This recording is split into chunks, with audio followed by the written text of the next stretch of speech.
Whoop. There we go.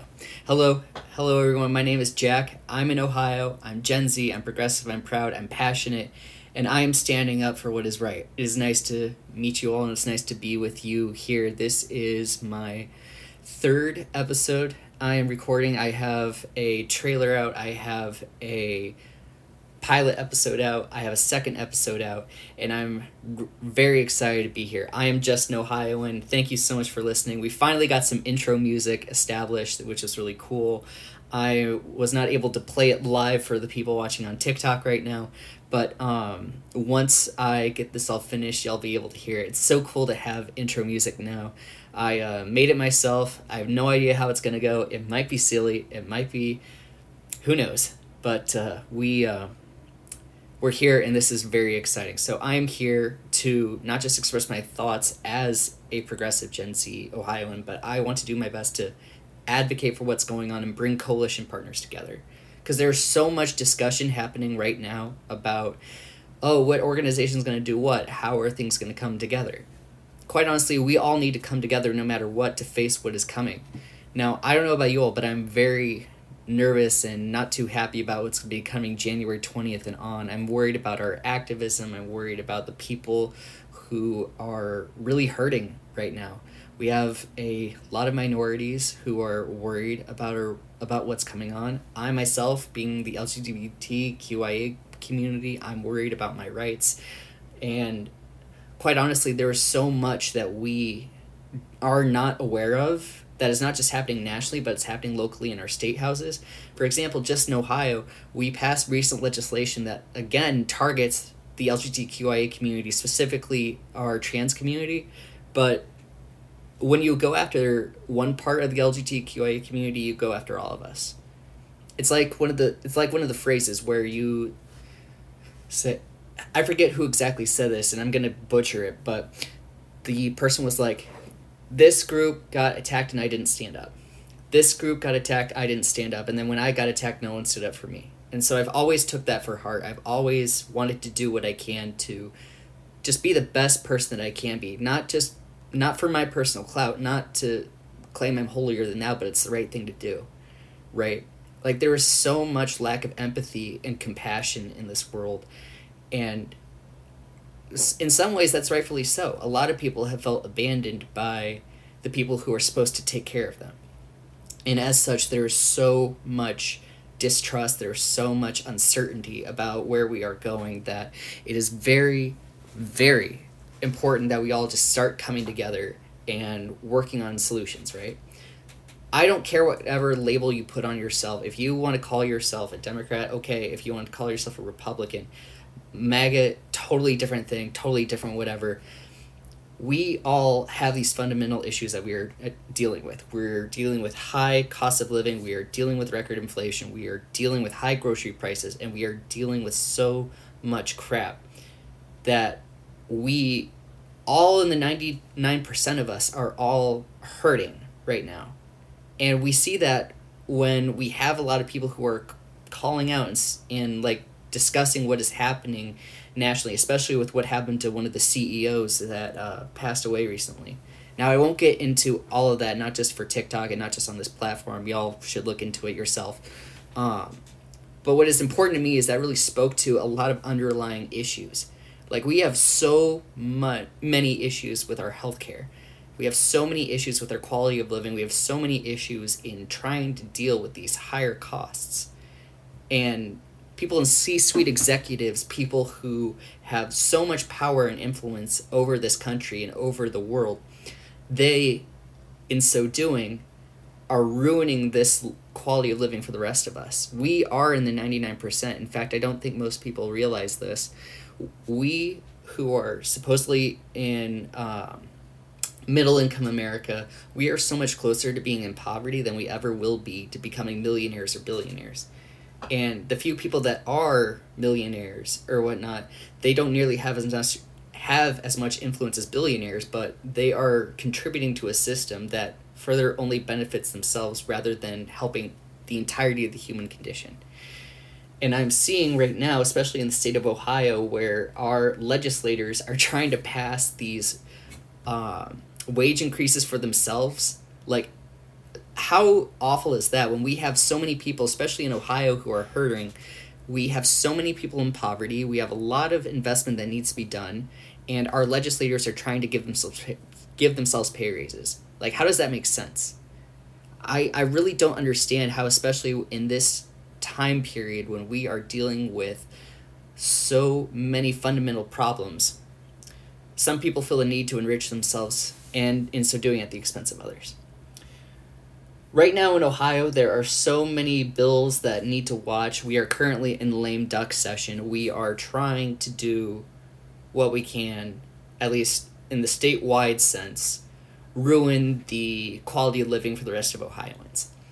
And I'm saying this as a frustrated Ohioan because we have a supermajority far-right Republican government that currently controls the Ohio House, the Ohio Senate, our executive branch, and our Supreme Court.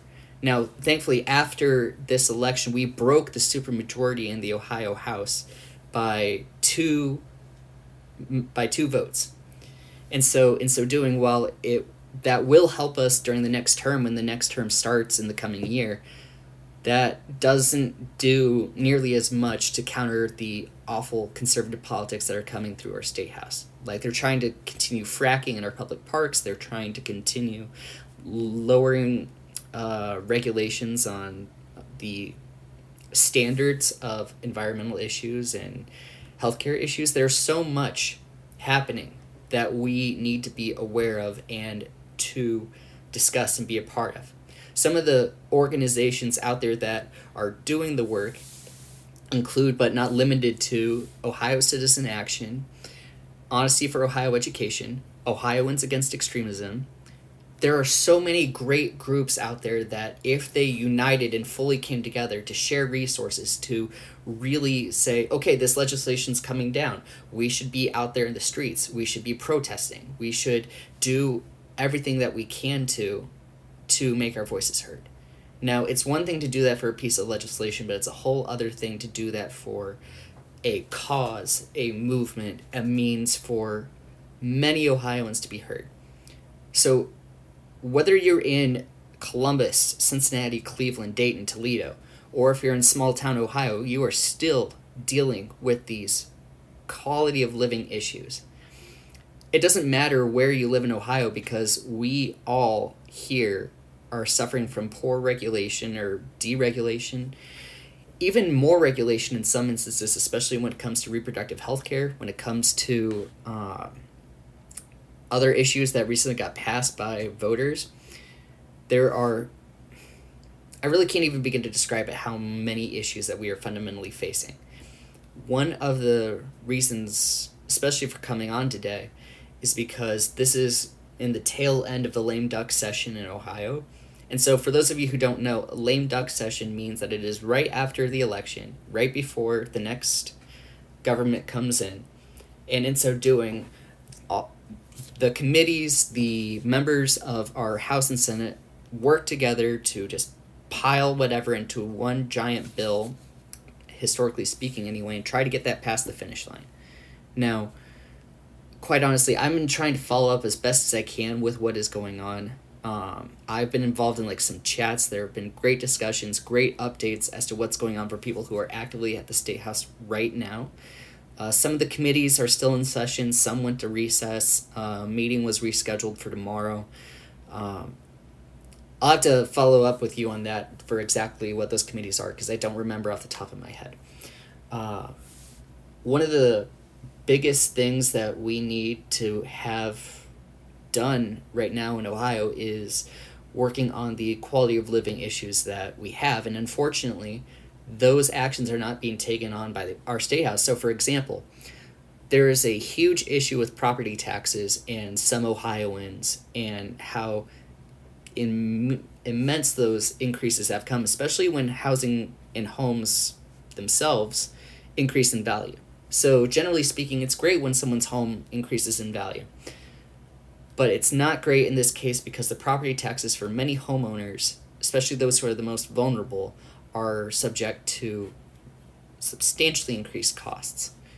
Now, that's something that does need to be dealt with. I have no idea if that's going to be addressed. It's probably not going to be addressed this term, but it's probably going to be worked on sometime soon.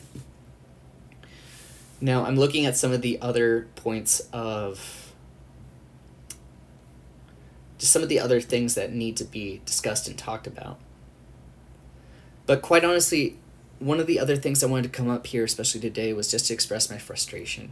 I'm frustrated with the fact that there is so much that needs to be done. There's so much work that needs to be done in coalition building and building a mutual aid network and getting people united together. And it's something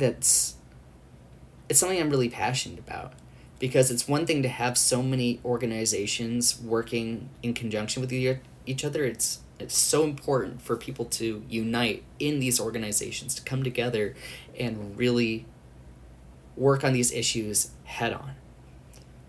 Now, unfortunately, this past election further cemented far-right Republican control in our state house, especially our Supreme Court.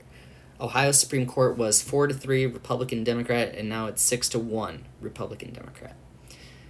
Now, that's going to be a huge problem for when people are trying to get further ballot measures passed. In fact, our Attorney General, there's a law, or like it's either about to be passed that enables the Attorney General to determine if a ballot issue has merit solely based on the title. And if the Attorney General deems that the title does not fit or say exactly what the ballot issue is going to do, then he's going to say you got to go back and change it, which is a huge problem because you have tens of thousands of people who volunteer and spend their time collecting signatures, who work to get the means of advocacy out and going door to door and say, hey, please sign this citizen-led ballot initiative. This is how we Ohioans are able to make the most change to benefit ourselves right now.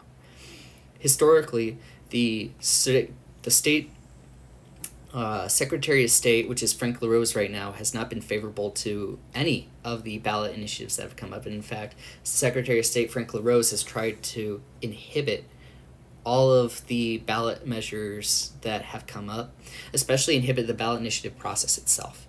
So when you want to talk about corruption, Ohio and now I've heard this, I have not double checked on this, but there's a lot of corruption that happens in our state house. I know this because I've seen it from some of our individual state legislators, especially when it comes to House Bill 6 and the amount of corruption that went through in that energy crisis. I say it is a crisis because we taxpayers are still bailing out energy companies, and in so doing, that only drives further costs for homeowners and people who are trying to live here. And usually those costs are passed on to renters as well, as landlords work on trying to make their own ends meet. Now, don't get me wrong, I have a huge issue with landlords dramatically increasing renting costs. You know, it's one thing to raise a rent like a few extra dollars. It's another thing to increase it by like $200. Most families, or some families that I see in Cincinnati, can only afford to have payment go to their rent or to food. Some families are not able to accommodate for both. And that goes back to the crisis in our quality of living that I mentioned earlier. We have so many issues in dealing with that. Not most families, but a good amount of families are one financial crisis away from disaster and ruin. And as I think about that, as an Ohioan and as someone who cares passionately, I feel like that's a huge failure on policy. It is a huge failure of our leaders who could have done something about this for decades. Like when I think back to FDR and the means of getting out of the Great Depression, we had so much unity in fighting for causes that actively benefited people. Social Security, minimum wage, better labor regulation and protection for workers. That is something that I feel very strongly that we need to get back to. I feel very strongly and passionate that we need to make sure we have the best damn quality of living for people. If we want to claim that we're the best country in the world, we should and do have the means to accommodate for everyone, all workers, all people, to have at least a decent living condition. One of the things that most horrifies me is that we see all of these big businesses and whatnot doing everything they can to extract more and more from workers, and workers receiving less and less, especially when you work on inflation. One of the things that I'm very excited about and very happy about is that more people have started to unionize, to come together. In fact, I think that there has been a Starbucks union that voted on striking. I think that there's another union with Amazon somewhere that decided to strike. The voting was on December 15th. So I'll have to follow up on that because I want to know who helped to organize that and how I can help support it. In Cincinnati, there are a lot of groups out there that are trying to unite the working class to actively say, hey, enough is enough.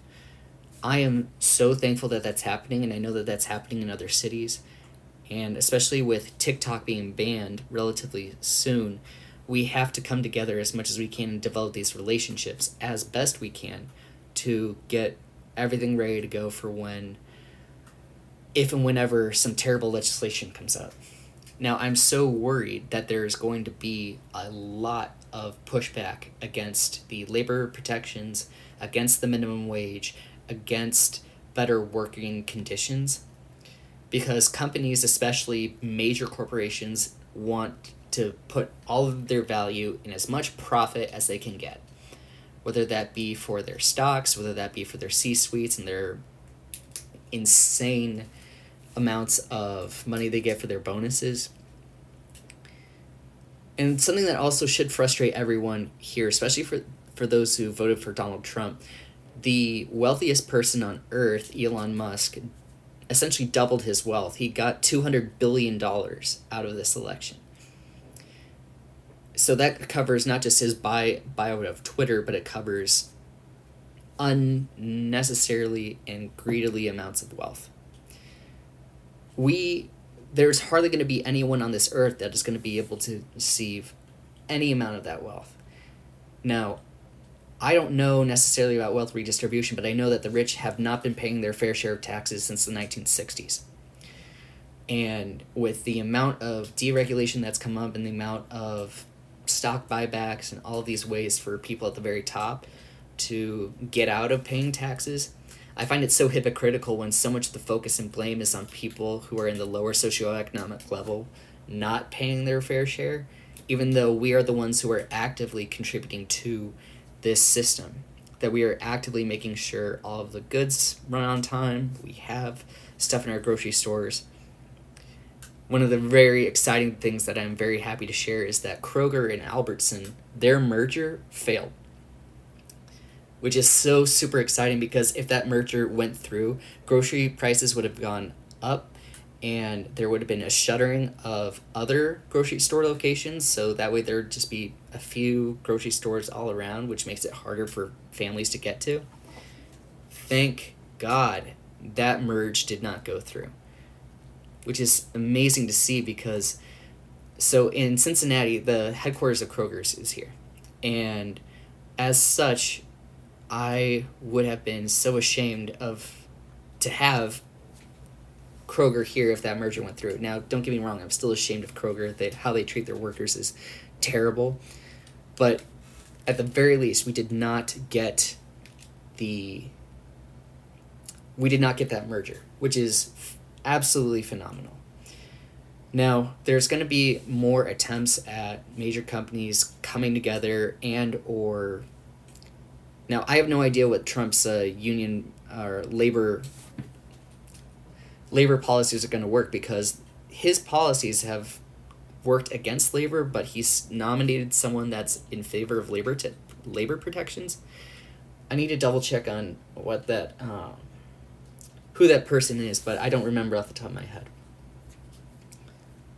Now, I don't know what it's like in other people's states. I know that a lot of people, especially in Florida, are hurting by the far-right reactionary policies that DeSantis and other members of his government have enacted.